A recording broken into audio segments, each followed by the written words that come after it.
Well, good afternoon, everyone. Thank you for joining our third webinar of 2020. As always, we're excited to be bringing the MSP-Ignite Resource Network webinar series to all of our members and invited guests. All of the presenters speaking in the series throughout the year have made a commitment to our membership to provide actionable insight into areas that can help them grow or otherwise impact their bottom line in a positive way. While webinars like this are the start, they will also be providing more granular content when visiting our peer groups. Before I introduce our speakers and kick things off, I should go ahead and let you know that there is a Q&A button on the bottom of the screen, and we encourage you all to use it. We will try and answer questions as we go. We may stop in the middle of some of the presentations, and certainly at the end, we'll leave plenty of time. We are recording this webinar, and we'll send you an email with a copy of the slides within 24 hours, as well as a link to where the YouTube channel where our YouTube channel is, where you will be able to go and watch the presentation again. Our keynote speaker for this webinar is Robb Rogers. Robb is the CEO and co-founder of Osprey Strategic Research. He's an expert in B2B sales, sales training, and sales management. Prior to his 19 years in sales leadership roles in the pharmaceutical, automotive, and MSP industries, Robb was an NCO in the elite 82nd Airborne Division of the U.S. Army. So he obviously understands the hand-to-hand combat of sales. Robb and his wife and 3 daughters all live in Ballston Spa, New York. And as I said earlier, I might be the only person around that knows where Ballston Spa is, but that's okay. Robb and his family know as well. Of course, webinars like this don't take place without the assistance of our valued partners and sponsors. Webroot has been a big sponsor for us now for 2 years. And today we have the pleasure of not only having them, but having Tyler Moffitt back. Tyler's a senior threat analyst. He'll be with us today for about another 15 minutes to share with you a little bit about why hackers hack. So I'm going to turn it over to Tyler. Good afternoon, Tyler.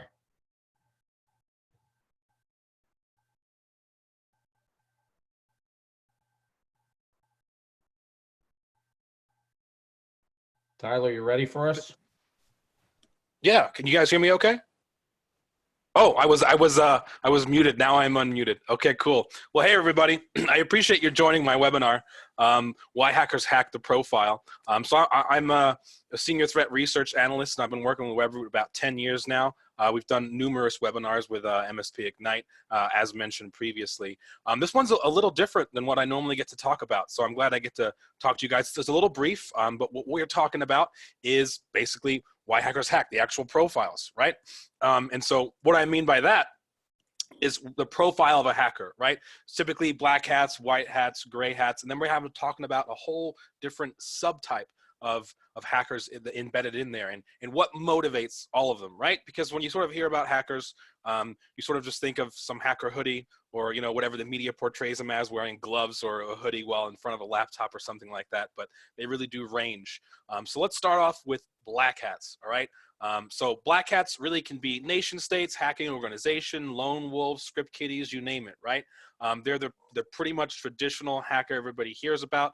These are the bad guys, right? They're called black hats because that's the one's malicious intent, right? And back in the day, used to just be for pride or to show off the skill sets. Now, in the past 20 years, for sure at least, it's basically just been, for the most part, money. And we'll talk about some other differences and things like that, but for the most primary part, financial gain is the big motivation, because it's highly profitable and only growing. And as I'm sure we've all been aware, ever since ransomware came out in September of 2013, it's only growing and how much money they charge. In fact, the average ransom amount, in case you guys don't know, is now $40,000, which is absolutely crazy.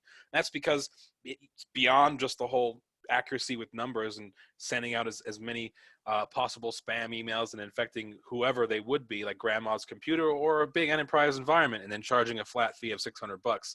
Now what they can do is they can laterally move throughout the network, analyze or case the joint, and then decide how much to be paid. So let's talk about white hats, right? So white hats are basically sort of considered, it's similar to like wizards, right? From, Lord of the Rings. These are sort of the good guys, right? Ethical hackers, usually pen testers, testing internet infrastructure, things like that, right? Or finding bugs in a system. Google Project Zero, responsible disclosure, right? There's bug bounty programs like HackerOne, bug crowd, usually independent researchers, right? And there's, you know, some of them in between, right? A lot of these guys, they make a lot of good money, and for the most part, they stay ethical. Every now and then they may move into a gray hat type of role. And so gray hats, like I said, are already in between. There is sort of a darker shade of gray and a lighter shade of gray. We'll talk about both of those. But why do they hat, right? A lot of their times, money may be a major motivator, although sometimes it's maybe, like I said, to improve their skills, boast of their abilities. And in some kinds, when we talk about hacktivists, you know, maybe to political point they want to bring across, like Panama Papers. We'll talk about all of this. So now let's actually talk about the hacker subtypes, right? Let's go into all the different little versions and subversions of them. So moving back, the script kiddies. This is probably the most common type of hacker we see. This is going to be the most number of hackers you're ever going to hear. These are the ones that boast of their abilities. They're the ones that are always telling you they're going to take care of you, threaten you, right? These are the people that act like they're the most elite hackers online, when really they're not really capable of doing much by themselves. They usually use other people's tools. So there's, I don't know if you guys know, a myriad of tools and services available on the dark web that basically you don't even need to know coding whatsoever. You could, if you wanted to, breach someone's machine just purchasing RDP, already brute force RDP. So someone's already gone through the process of scanning TCP for open RDP ports, which is a really common attack vector against small to medium-sized businesses. They crack the password by using brute force, and then they don't actually do anything. These people sell it to script kiddies. They sell it for like $5-6. They can remote on the computer. And they've also gone to another dark web portal where they've generated ransomware binaries, right? Where really they don't have to have any coding knowledge. People like Sodano Kibi or Grand Crab, maybe you've heard of those guys. The same guys. They're from Russia. Their name is called the Business Club, and they don't actually infect anybody at all.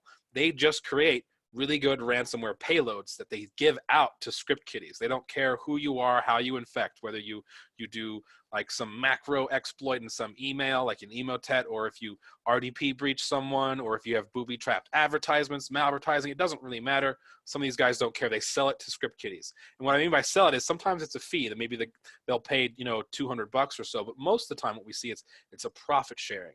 What this is script kiddies will take this software for free from these higher level criminals who are able to code this pieces of software without bugs and work well, get past AV, things like that. And they'll just take a cut of whatever these script kiddies are able to do, but the script kiddies take all the risk, right? So now let's move on, talk about hacktivists, okay? Hacktivists, they're more probably on the dark gray, if you will, types of gray hat, right? With the primary goal, public attention to political or social matter through disruption.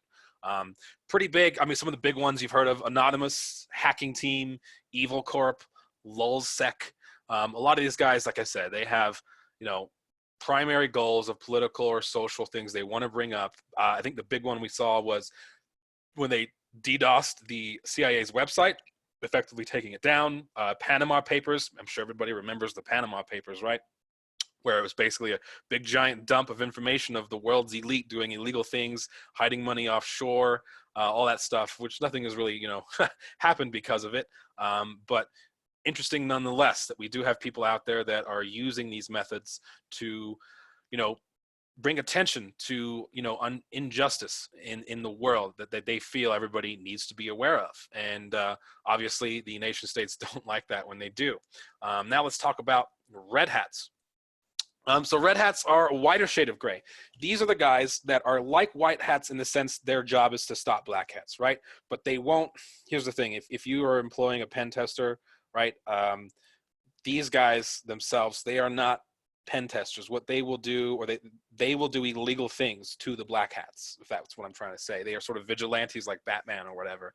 If they can see someone is trying to attack the network, they won't just go and alert the people whose network is being attacked and tell them, hey, look, shut this down, take care of this, here you go. What they will do is immediately try and stop the criminal, but also track them down, find out who they are. And they will use actual hacking tools, illegal tools they should not be using, that are against the law and break laws, depending on where they're at, to try and find these guys and track them down, and get them caught. So they will do illegal means in order to do that.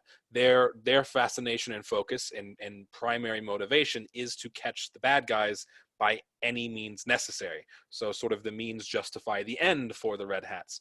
So some of these guys have been arrested for what they've been doing as well, because their first primary, if they find somebody that they need to, who's attacking them or attacking somebody, they won't just warn the people who are being attacked. They will go after them and then afterwards let them know how they were attacked, right? It's probably not what the actual corporation that was being attacked would like, but it doesn't matter. It's on the red hats terms.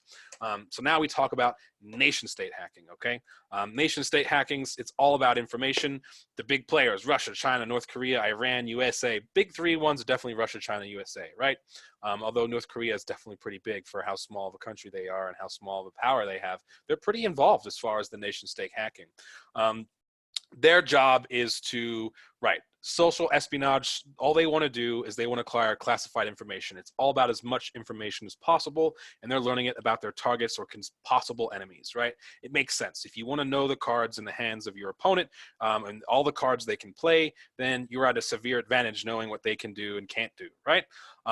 So it's usually spying on targets like each other, but we've also seen some popular targets in the Middle East and Africa, usually military targets, intelligence, seeing where mobilization and everything being done there. But it's really important. These guys like to hoard zero days.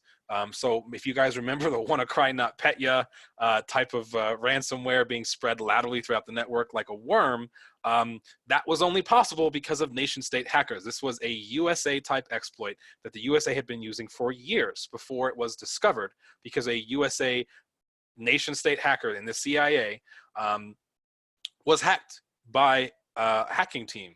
And then hacking team with shadow brokers decided to release it to the public, saying, hey, look, this is how the government is spying on everybody. And basically this 0 day was then used by hackers like, wow, this is really an effective way of delivering malware. We're going to go ahead and use this and deploy ransomware and enter WannaCry. That's basically what happened. It was you can thank the nation state hackers for doing that. So nation state hackers, a lot of times they were official, like, the FBI and CIA cybercrime division type stuff, but then there's also unofficial ones. While they may receive a whole bunch of money from government, cloak and dagger type stuff, they're never ever official or ever, admitted to. This is all sort of, like I said, cloak and dagger done behind the scenes. But for the most part, each of these nations have an official, actual nation state department for it as well. And the whole point is information to prevent giant wars, because they want to take care of this as best as they can with the information they have. And they're, like I said, these are top level elite hackers. They will go after not script kiddies, but the best hackers available. They want the best people coding their software, making sure they're not getting caught, right? Highly sophisticated, well-trained, well-funded. That's basically nation state hacking. And so finishing this off is malicious insiders. It's all about, in this case, it could be multiple things. Malicious insiders are somebody who was hired from the get-go. They're basically like a double agent, right? They were paid by another, I would say, competing company to try and pilfer secrets, right? Or destroy valuable data, or take usernames and passwords that they can sell on the dark web. I mean, it depends, right, on what the kind of person you are. Or it could be somebody, let's say you fire them and you don't have a good offboarding process, and they have access to go back to their desk for, 10 minutes, 20 minutes, an hour or so before they're escorted out to pack their things. Whatever it is, if your offboarding process doesn't involve unlocking them, they could potentially have quite a bit of damage that can be done, even physically. There's an image there of all those fiber wires being cut. That would be devastating for a small business, right? Or even a medium business that's got that all set up and everything. That looks like a full day, if not more, of work right there, not to mention having to schedule that with the actual cable people or fiber people. And in a time like now, who knows how long that could take, right? With shutdowns being effective, it's pretty crazy. But this is basically what you have to worry about, right? All these different types of attacks. Now, as far as how they infiltrate, here's the actual quick rundown of the threat landscape, because I've only got a couple minutes left. The state of the attack in the past year, how it is right now. So most malware that's going to infect a computer is going to be a botnet called Emotet. You guys haven't heard of that. And it's just a first stage payload. What I'm telling you is it allows the criminals access to case the joint. Analyze the environment. Are they on grandma's consumer desktop computer, or are they in an enterprise environment? Then they can move laterally throughout the network and move to all the other computers and decide what type of information they have. Do they have customer information, GDPR, CCPA, all really big right now. And so that they can allow them to decide what's going to be the best payload. And usually ransomware is what's being delivered. So we have below that Emotet, we have Dridex and BitPaymer. Very popular, very successful. They have charged the most amount of payments I've ever seen. BitPaymer have some people paying $5 million. And that's all because they know of the information that they have. They know the customer information they have. They know how critical and crucial it is. And they know how much money these businesses can pay. And that's all because they have more knowledge now. It's no longer just a spray it and pray it, right? And hope that it infects and they just pay the $600 ransom. No, now they get to pick how much they want to charge because they know the data they're looking at. TrickBot and Ryuk are really big ones. Ransomware as a service. Those are the ones I was telling you about. Script Kiddies use those quite a bit. Grand Crab, Soda no Kibi, Crisis are all big available ones for Script Kiddies to basically just download for free. And anybody they do infect, doesn't matter if they infect 1 or 100, these guys get a cut. SamSam was shut down. They were actually arrested, which is great news. These guys were probably #1 for RDP breaches. RDP breaches still happen for sure. So phishing, another big part of the landscape. 93% of breaches are caused by phishing and scams, and 91% of cyber attacks start with a phishing email. So user education is absolutely paramount. So here's my last slide on key takeaways and best practices. Definitely want to do, #1, use a proven, reputable, multi-layered security solution. 2 is user education. Absolutely important. Top layer, right? If you can get your employees to stop clicking on stuff they shouldn't click on, you're going to be in a much better shape because that's the start of the kill chain. You know, you'll never get that to 0%, but we found that on average, even if you just do once or twice a year training for your employees, 37% of them will click on phishing links and enter their information. Okay. 4, disable what you are not using. So I'm talking RDP ports. Okay. RDP, if you're using Microsoft, lock that down. Recommend using whitelisted IP range if you have to use it, but I honestly just recommend using LogMeIn, TeamViewer, VNC. There's a whole bunch of versions out there. Usually MSPs have their own offering as well that works really great. As long as they encrypt the traffic, 2-factor authentication, you're good, right? And #5, inventory patch management. Make sure to know all the machines you have inventoried to make sure you have less chance of malicious insiders stealing them from you. Patch management, very important, and keep up to date to patching, especially out-of-date WordPress plugins. Holy smokes, is that important. Multiple backups, right? Really, really important. Not only do you want a local file server backup, but you want to have cloud backup and maybe even external air gap backup that you keep locked in a drawer. They only plug in every now and then to pack up stuff, but you never leave plugged in just in case, right? Strong password policies. I cannot emphasize length over complexity. Complexity doesn't really mean much nowadays. And everybody telling you, oh, just do a capital and a special character doesn't mean anything anymore. We are now Hashcat, the program Hashcat, which cracks passwords. For $5 grand, you can build a machine that will crack 15 characters long in 5 hours. So length is what's really important. So I recommend phrases like Snow White and the 7 Dwarfs. And lastly, which what you guys have already been doing, educate yourself. Go to conferences, Black Hat, DEF CON, whatever different conferences you can educate you on. It's really important because the landscape's always changing and I'm always finding new stuff. And I'm like, wow, that's interesting. I wonder when we'll see a proof of concept. And then when I see a proof of concept, I'm like, okay, when we're going to see this in the wild, right? And it's really important. So really appreciate everybody joining. Here is my email, tmoffat@OpenText. If you guys have any questions at all, please, by all means, send me an email. I'm happy to answer any questions you guys have. We will have a Q&A at the end mentioned, but now I'm going to go ahead and hand it over to Rob here, who's going to take us through the rest of the presentation. Wow, thanks a lot. That was eye-opening for sure. What I wanted to do is, kind of take if everybody can see my screen, I just want to take everybody through the presentation that, Steve and I had built this presentation, gosh, 5 weeks ago now. And what happened was, everything that just came down over the last 2 weeks. So Steve and I spoke on Monday, and we're going to kind of change up the presentation, kind of like what we're doing, where we're pivoting on our side. I want to pivot our presentation today. This deck has already been given to Steve. Everything that we're going over here today has already been given to Steve. He has all the information to include all the notes, all the processes that we're going to be talking about. Everything has already been given. But what we're going to talk about today is what you need to be doing in the next 3 to 6 weeks to give you a competitive advantage in the marketplace when everything stabilizes and you start to move forward again and everything starts to get back to normal. It's always going to be a new normal. But what we're going to tell you today is how to gain a competitive advantage in your marketplace so you can come out and help more clients, get through these troubling times. So let me back up for just a second. Let me tell you, who I am and how we got here so we can, move forward. So again, my name is Robb Rogers, and together with my business partner, Tim McNeil, we own Osprey Strategic Research. We are an MSP focused, an MSP only business development company. We do the recruiting, the training, and the management of MSP sales employees and owners. Whether you need to learn how to sell and close deals better in a principal-led type of selling system, or you're building out a sales department from that very first hire, we do either the teaching or we do the actual managing of that team for you. And today we're going to be talking about how to do the prospecting on the outbound piece. So let's just jump right into it here. Before we jump into the other pieces, I want to make sure that we're all on the same page as far as the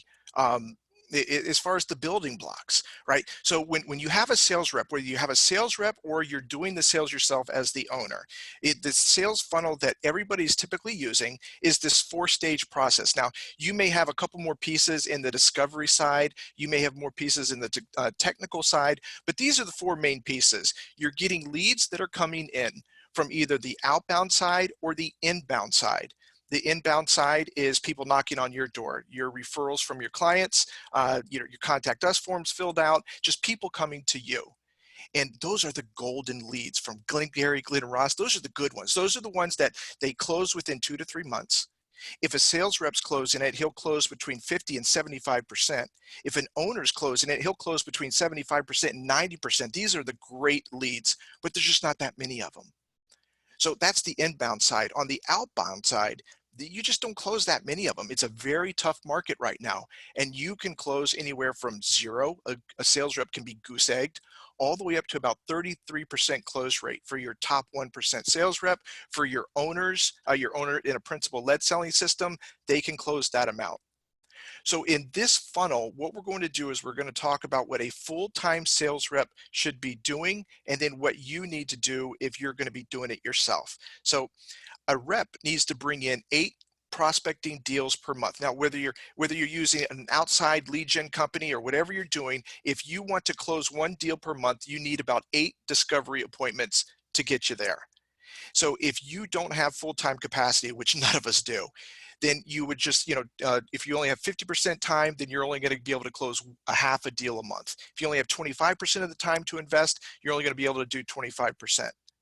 So that's kind of the building block of what you're going to see out there if you're able to dedicate time. And I'm going to teach you during this conversation what to do over the next 3 to 6 weeks to give you that time, to give you that competitive advantage. But I just wanted to give you the building blocks first. The list. So I work with MSPs all over the nation, and I've worked with hundreds of MSPs. And the number one thing that I see is the list, and that is the first major failure. You have lists that come in from all these different things over time, and I've seen lists go from 2,000 to 4,000, 8,000, 10,000, 40,000 leads in a database was the biggest lead list that I've ever seen. And a full-time sales rep at max capacity cannot handle more than 1,000 to 1,500 at a time.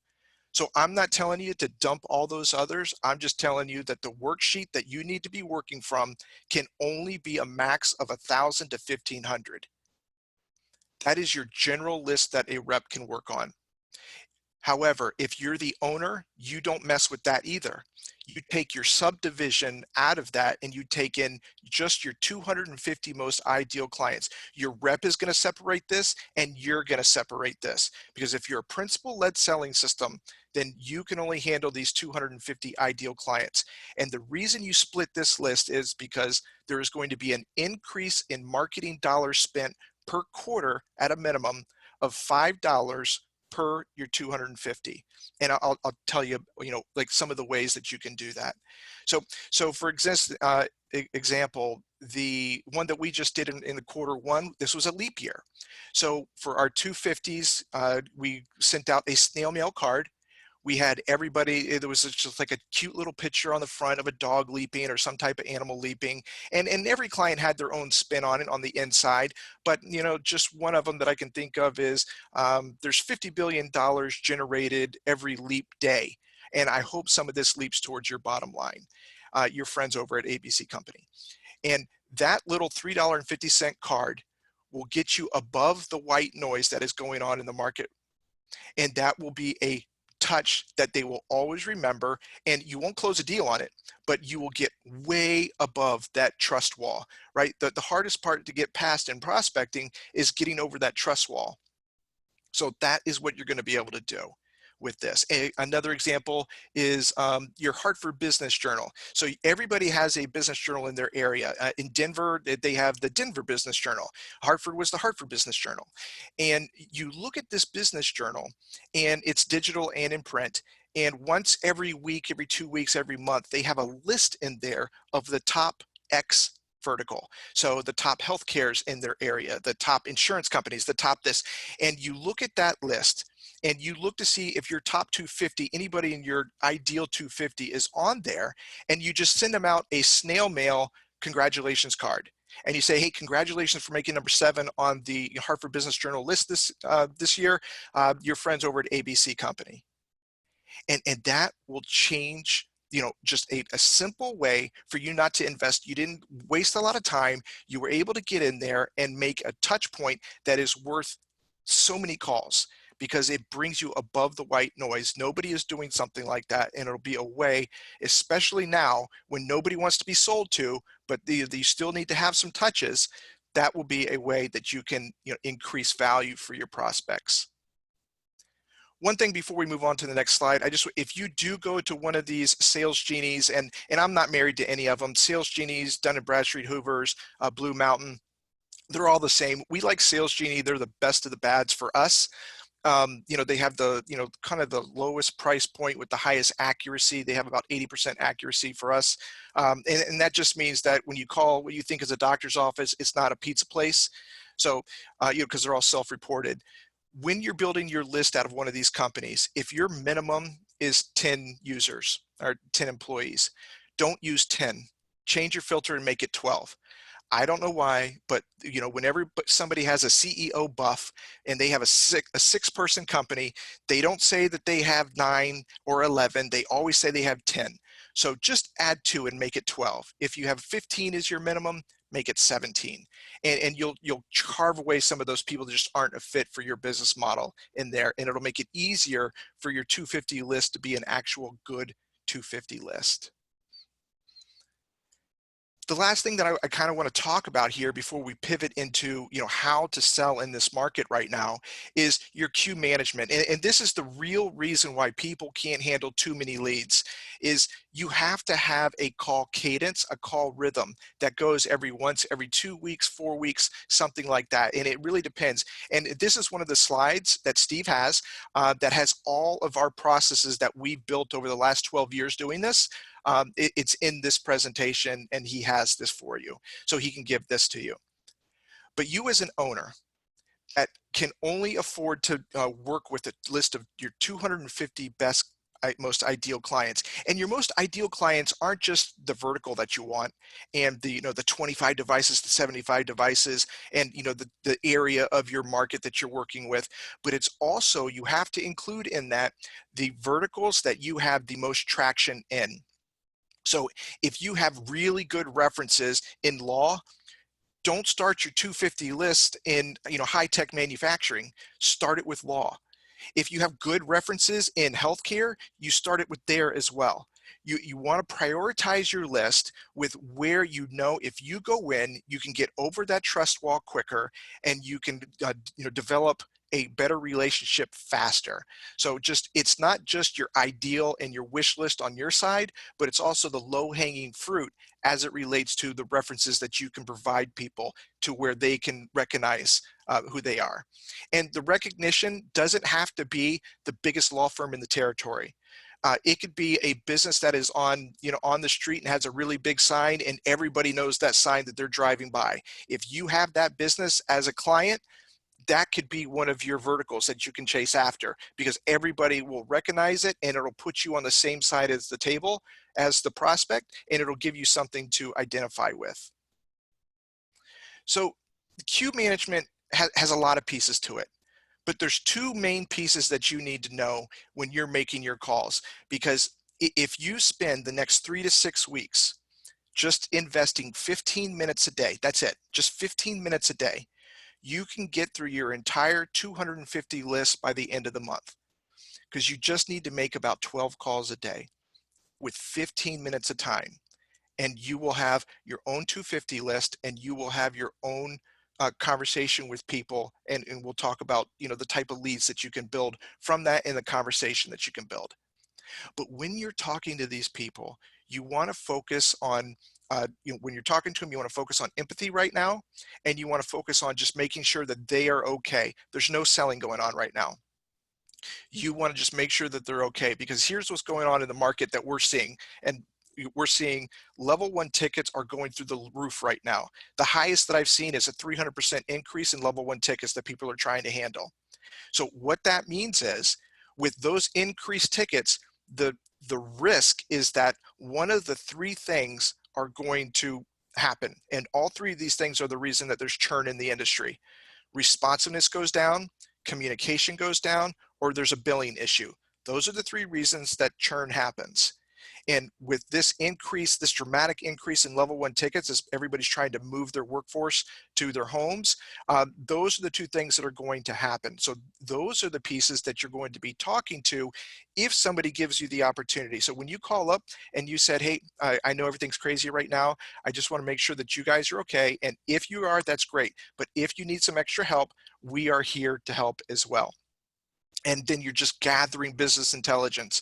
And that's what we're going to be doing over the next 3 to 6 weeks to build up that trust relationship. And the contract end date is the way that you're going to do it with only a sliver of time that you have available.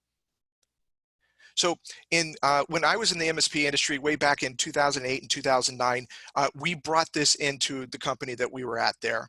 And this contract end date system will take your company, and you'll just be building a marketing campaign around these contract end dates, because at the end of it, you'll have a contract end date, you'll know who the person is, and you'll know that they're outsourced. So you can build your marketing drip campaigns around that. Okay, so just kind of want to go into how, and this is one of the last slides here before we open it up to Q&A. I just want to go into how you can approach your sales effort with just 15 minutes a day, 12 calls. That's it. When you're sitting at your desk, right at lunchtime at 12:45, from 12:45 to 1, block out that time, and don't let anybody come in. And you just make these 12 calls. You're going to talk to the gate leader. This top row here is when you're calling up and you're speaking at the gatekeeper level. Because when you're speaking at the gatekeeper level, you're only going to get past that guy 5 to 8% of the time. So that's why you only have to make 12 calls before, in 15 minutes. But the goal of the call is, you have 3 goals. You're going to find out if they're internal or if they're outsourced. Who's in charge of that relationship? And then the size of the company. Before you move away from the gatekeeper, when you say, hey, can you transfer me to Julie? And they say, sure, just 1 minute, we'll put you into Julie's voicemail. Hey, just before you transfer me over to Julie, about how big are you guys over there? I just want to make sure that I can provide enough value to make this work for Julie. And they'll tell you. And you want to make sure that you find that out, whether it's in the first call or the 30th call. Nothing is worse. And I have seen grown men cry when they spent months on a prospect only to find out that they had 5 devices in the company and they were no longer 15 what they thought they were. So just make sure that you do that. And so like you're getting past the gatekeeper, when you get to the decision maker level, and a decision maker is not just the final person that has the pen. It's also the person that pushes the buttons and pulls the levers. That influencer, although they're not the ideal, right? But most of the time, that's who we have to talk to. You don't get the opportunity to speak to the DM. Hardly anybody can call into your company and get to you. And that's the same thing when you're trying to get to other people. You've got to get a champion, and a champion is second best, and that's okay. You can get somewhere with that. So this is your typical algorithm. And again, I have this whole thing written out in scripts for you that you can use. It's in the notes in this slide, and Steve has control of over all this. Everything that I'm doing, Steve has control of. There's no, give me your email and I'll give you the super secret sauce. Everything is over there. So when you're doing this, if you're going down the internal side, if you don't want to be in an MSP hybrid relationship, just put your security assessment up above it. Just change it in the algorithm. But the goal of the call right now is, if you're going down the outsourced way, you talk about your opening feature, transition, benefit statement. And this is a 5 to second intro. That's all it is. It's just an intro to move you to the next step. You're introducing your company, you're telling them something, and then you're transitioning into the benefit, with what the benefit is for them. And right now, that whole piece of it, that 5 to 7 seconds, is just to get you to the next stage. And right now, that stage is to find out some business intelligence. And if you can find out this business intelligence in the next 3 to 6 months or 3 to 6 weeks, it's going to put you in a competitive advantage over everybody else in your territory, because the owners sell best. Principal-led selling systems in this industry work best. And if you can invest those 15 minutes of time, you're going to have a competitive advantage over everybody else, because there's always a reason not to pick up that phone. But if you can devote it, you can win it. And that's the trick for, getting into the selling system right now.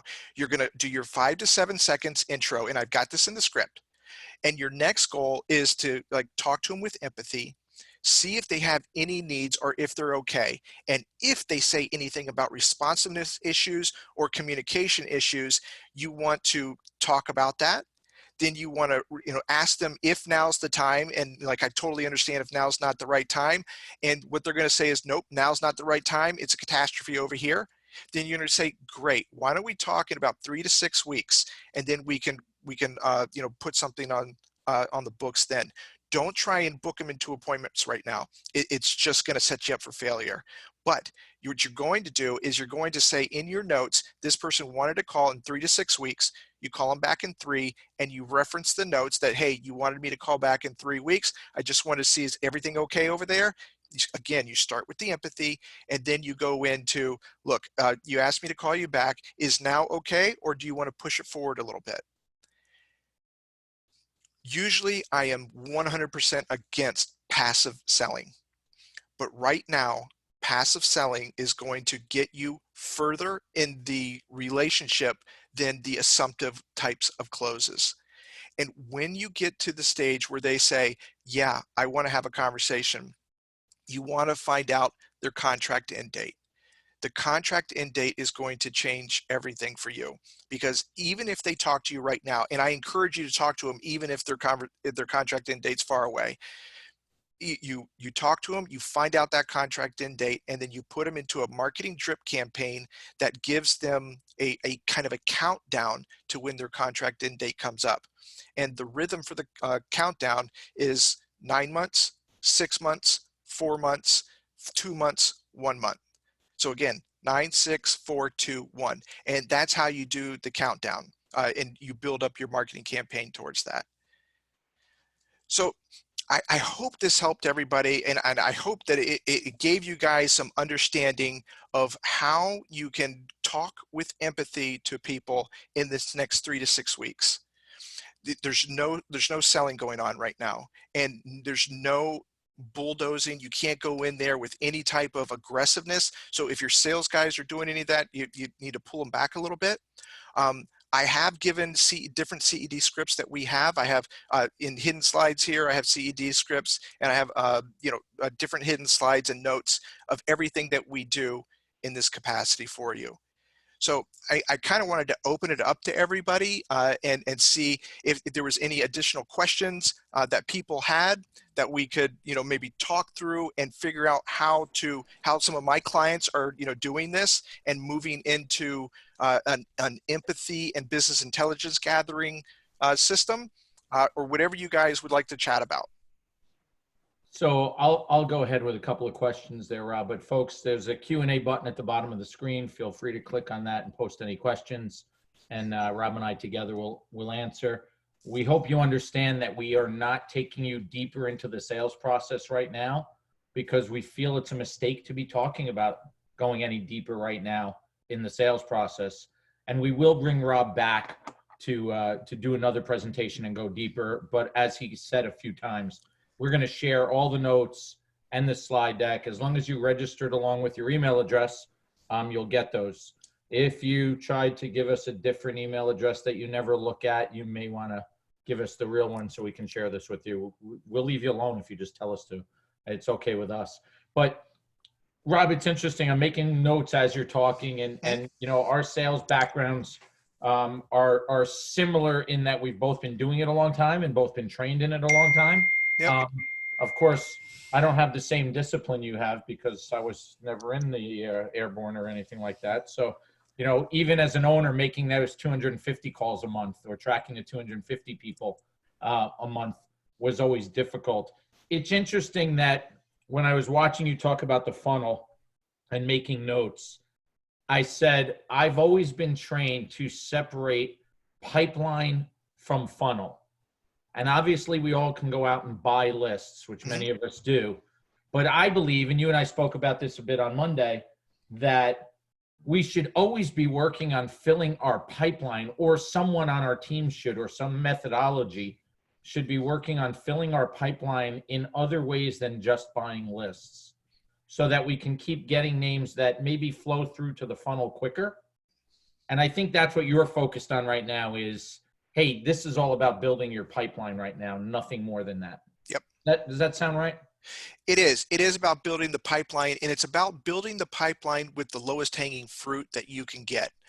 And the lowest hanging fruit is going to be those contract end dates and those people where you're prospecting to, where if you get in front of them, you can have a relationship, you can build trust value when you're speaking to them, because you're working with their neighbor down the street. You're working with one of the the bigger primary care facilities in the area. That's what I mean with the low hanging fruit right now, because people coming out of these 3 to 6 weeks, a lot of MSPs we're having issues, and a lot of the people that I'm talking to are having big issues handling all the tickets. It's very tough right now, and so some people are going to be getting upset with the responsiveness. And if you can go in there and they recognize your name via another name, it's going to increase your trust with them, and make it an easier conversation for you to have as an owner. Absolutely. I've always said that we talk about 8 prospects a month, right? We need 8 prospects a month, but there are ways to work the prospects so somebody counts almost like 2 prospects, right? They're closer to ready to talk than someone else might be in the prospect stage. And that to me is the key. I mentioned to you on Monday that on Friday, I saw a post on LinkedIn from a CEO level person at a company who was complaining and trashing salespeople on LinkedIn for selling, for doing their job, quite honestly, is what he was trashing them for. And I found myself wanting to jump and defend those people and say, well, what are you telling the salespeople at your company to do? Stay home? Do nothing? Right. Not only stay home, but just don't even work. We're not going to pay you. Because as far as I'm concerned, this is the time to sell, but not sell, if you will, as you said. This is the time to be prospecting. Yep. So not this week, but the stimulus just came out. Something's going to, there's more hope going on right now. And next week, there's going to be even more hope. Things are starting to unglue. And if you can prospect in a way that isn't selling and isn't spammy emails, then you're going to find a lot of success. There's going to be a lot of turbulence in the MSP industry over this. right? And the people that like you know, Steve, I'm big into the military and I love military history. And one of my favorite books is Sun Tzu's Art of War. And one of his quotes is, out of the chaos comes opportunity. And I truly believe that if you do a trusted, value-based proposition, you're going to find opportunity. This isn't the time to be turtling. This is the time to be finding ways to make yourself relevant. And look, it's going to take a unique value proposition that you may not have had. And you're going to have to, like over the next 3 weeks, maybe you're looking at your competition and you're seeing what they're doing. Look at everything about your competition. See what their hours are. See how many employees they have. See how many male employees they have, female employees they have, and every single thing that you can look at to separate yourself from them. I know that what we used way back in 2009 was we saw that everybody in our territory worked from 9 to 5. So what we did was we created a flex position, and somebody would come in at 7 and leave at 3. And then another person would come in at 11 and stay to 7. So we had a 7 to 7 operating hours, and we were able to sell that we had 50% more opportunities for you to have somebody on the phone waiting for you to be able to answer your question. And we built stories around that. And it didn't cost us anything. Some people wanted to come to work early. Some people wanted to come to work late. It's just that little flex thing changed the unique value proposition that we were able to deliver to clients to show them that we were trying to help them. No, absolutely. It's interesting that we find so many people averse to selling, right? Mm. And because as business owners in the MSP space, most business owners come from the technical side, the talent side, right? Not the selling side. Not to say salespeople aren't talented, because I am one too, but they're adverse to objections. And again, I think I spoke to you about this on Monday.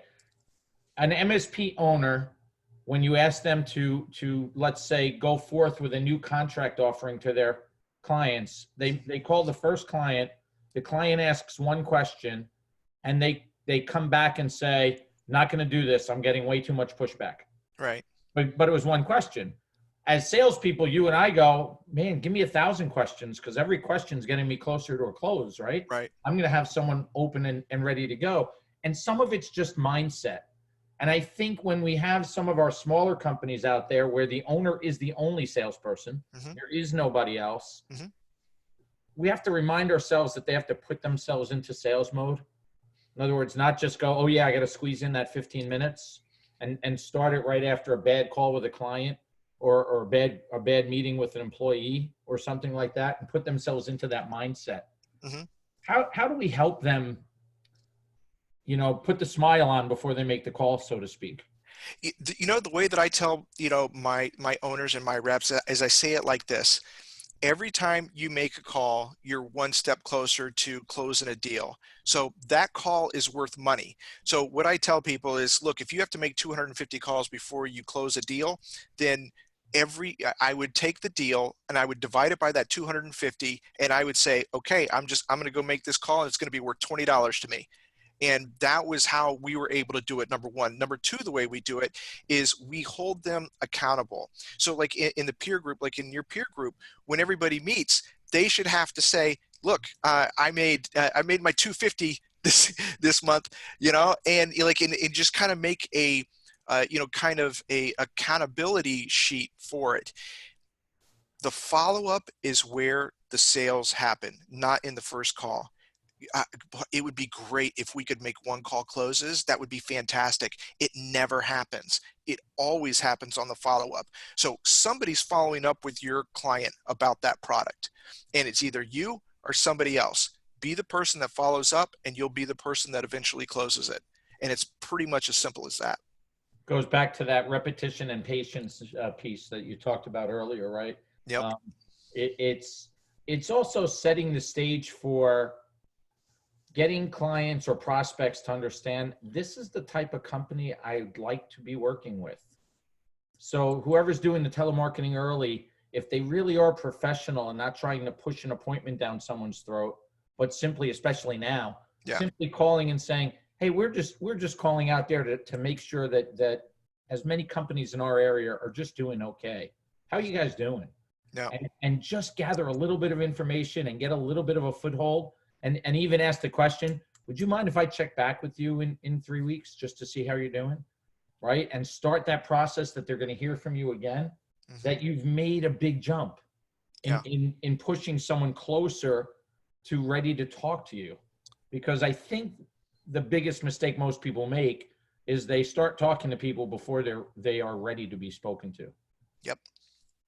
You know, and I always look at that. Yeah. So like when I was talking about that opening feature transition benefit, you need to time yourself. You need to build your conversation and you need to time yourself. If you pick up the phone, get past the gatekeeper and talk to that decision maker, and you spoke for more than 5 to 7 seconds before it was their turn, you failed. You've got to, the best salespeople in the world ask the open-ended questions and let the prospect talk. And that's just one of the things. It's our baby. It's our company. We like to get on and we like to talk, especially if they give us an opening. We love it.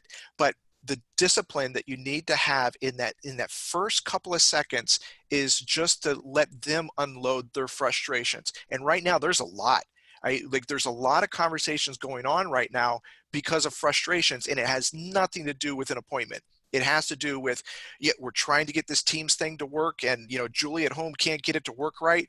And it's just, I talked to one person the other day. They couldn't figure out how to do transferring calls because they didn't have their VoIP system set up correctly, and they've never had to transfer calls that way. And it's just those type of things that people want to talk. And if they stay on the phone with you and they say something, your follow-up question is somehow to tell me more about that. So think about this real quick, Steve. If somebody calls you up and you say, no, I can't talk right now, that's the end of the call. But if you say, I can't talk right now because I'm going on vacation next week, you want to talk to them about your vacation. It's the rep's job to say, oh, where are you going? Otherwise, you would have just said, I can't talk right now, click. But if you say, I can't talk right now because I'm going on vacation next week, you kind of want to talk about, you've left an opening, and it's the rep's job to follow up on that. And that building of value right there, especially right now, cannot be undersold. That's the number one thing. Oh, 100%. It's interesting that when you said if you get them to talk, I was thinking back to the very first consulting job I received after selling my last MSP. So I've had 2 MSPs. I sold them both and wasn't really ready to hang out a shingle yet, was kind of enjoying life for a little while. And I stumbled on a consulting job, a referral. I had to take it, 100+ person company, struggling in the MSP space, but doing well in IT overall. I spent the entire morning with the sales team and the sales VP of sales and discussing how we had to fix things and why they kept, in their words, screwing up managed services. And then the CEO of the company happened to come in for a meeting, and they said, hey, Steve, we weren't planning this, but we'd really like you to come into the meeting and meet him. I said, that's fine. Is there an agenda? Is he on board with where we're going here? And they said, oh, I'm not even sure he knows why you're here. Oh, boy. And I said, oh, this will be fun. And sure enough, he said to me immediately in front of about 15 people, so why are you here and what are you going to do for us? Good. And I said, that's a great question. As soon as I find out why I'm here, I'll be able to tell you what to do for you. And he looked at me and he said, well, what the hell are we paying you for? I said, right now to find out why I'm here.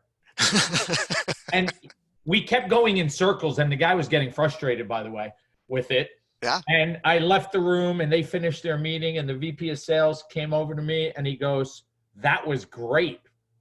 And I looked at him and I said, I think we might have a different perspective. Why do you think it was great? He said, because he'll never ask again why you're here.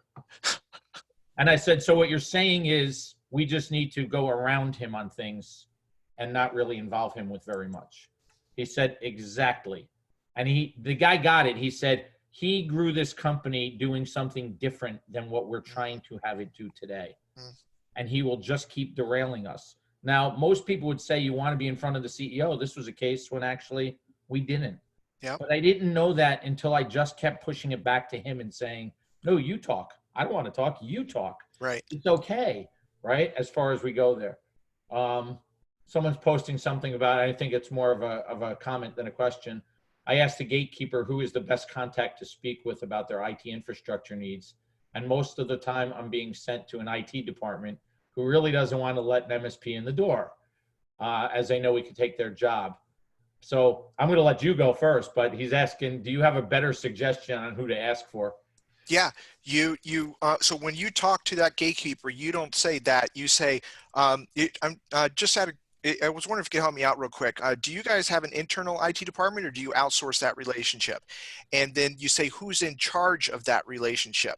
And if you get put into an internal IT department, you're going to run into two different types of IT people. You're going to run into the person who is terrible at their job, and they're scared to let you in because they know, and you know, once you talk to them, that they suck, and you're eventually going to take their job. Then you have the other IT people who are legit, and you are no threat to them. You are a feather in their cap, and you are an asset to them. So you need to talk to that person. And when if you get stuck on a line, a button pusher, like the IT manager, you'll know within the first 5 seconds if this is which one of the people this is. And it has nothing to do with technical knowledge. It has to do with how he presents himself or she presents themselves to you. If they're, sticks in the mud, then, they're somebody that you're just not going to get past. When you're going that way, you need to go back out. You need to go through LinkedIn. You need to find out who's in charge there, and you need to reach out through LinkedIn. And then if you can't find any way to get through LinkedIn to get to the person, none of the other social media works to get to a top level person, only LinkedIn. If you can't get in through that way, then you push that company out with the deadbeat IT person. You push them out 4 to 6 months, because eventually that person's going to work themselves out of a job, and you need to be the person that is going to be that trusted resource. So when you speak to the gatekeeper, don't say, who's in charge of that, who's in charge of the department. You go in first, you find out, are they internal, outsourced? Then who's in charge of that relationship? And if they put you to the IT manager and he turns out or she turns out to be a dud, you're dead in the water. You've got to go upstream, or you've got to wait until he messes up. But if they are a good person, and you can tell within the first 5 to 10 seconds, and those are the people that they outsource, nights and weekends and vacations, they outsource projects, they try and work together because they don't want to handle the low-level password resets, because, Susan up front keeps messing up her password every day, and he's trying to fix a firewall. Those types of people are definitely an asset, and you will build a hybrid MSP relationship with them. That's great stuff. I kept honing in on the LinkedIn piece, but I want to back off of that for a second. Mm-hmm. I think it's important to remember that selling is work. And like anything else you do that is work, you need to come to the table prepared. Yeah. So for example, I find not spending 5 minutes on LinkedIn before you call a company for the first time is laziness. I find it to be lazy. I find it to be short-sighted. Now, I may be wrong. You may tell me I'm wrong on this, but I say, why should I go and ask an open question like, who's in charge of your IT infrastructure, when I can do a little research and maybe get a name of someone that I think is who I actually want to speak to, mm-hmm. and start down that path. Would you agree? I agree halfway.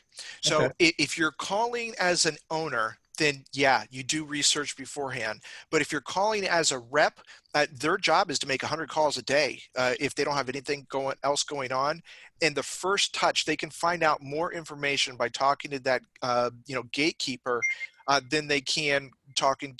Because here's what I don't like about LinkedIn. You call, you see that somebody's in charge of that relationship. You call, and then you say, "Hey, can I speak to John?" And they go, "Well, John hasn't worked here in a month." And then you're dead in the water. Then you kind of look silly. So, that's the part that I don't like. However, if you're the owner, you cannot go in with your guns empty. You have to have that knowledge base first, because, you can recover as an owner because you're only making 10 to 12 calls a day. But as a sales rep, the trust factor is so low on that initial call that it's hard for them to recover if they make a gaffe like that. Yep. And actually, I would say that if I'm using LinkedIn, I'm going to use it a little more intelligently than just asking for that person's name. Mhm. So I'm going to call in and, for example, and say, I haven't spoken with you guys in a little while. Just want to make sure, is John Smith still director of IT there? Mhm. Right? So that way you cover yourself. But the other last thing I want to close with before we stop is I think attitude is everything, and too often we forget that. Put yourself in the right mind frame, put yourself in the right place. Don't bother picking up the phone until you do that. Yeah. There's my acronym that I use for everybody is called PACE. If you have a better pace than everybody else, you're going to win the race. So pace is passion. You've got to have the passion when you're talking to people. You've got to have is the active listening skills. You've got to be able to not just show up and throw up. You've got to listen to what they say and to talk about what they want to talk about. Your communication, you have to communicate in a language that they understand, not you understand. So it's kind of, they also call it mirroring, right? You talk the way that they want to be talked to, not the way that you like to talk. And then last E stands for empathy. So passion, active listening skills, communication style, and empathy. If you have those 4 things, you're going to be successful. And this is why we all need to reach out to you for some sales training and help with sales. I want to thank everybody for their time today. We hope the information you received was actionable and helpful. For those not already participating in one of our peer groups, please feel free to reach out if you'd like to discuss more. We'd love to talk to you about our money back guarantee. Thank you both, Rob and Tyler, for your time and expertise. No and problem. Everyone else, stay safe out there. And don't forget, we will come out of this and we will keep growing our businesses. Thanks a lot. Thanks, everyone. Bye-bye. Bye.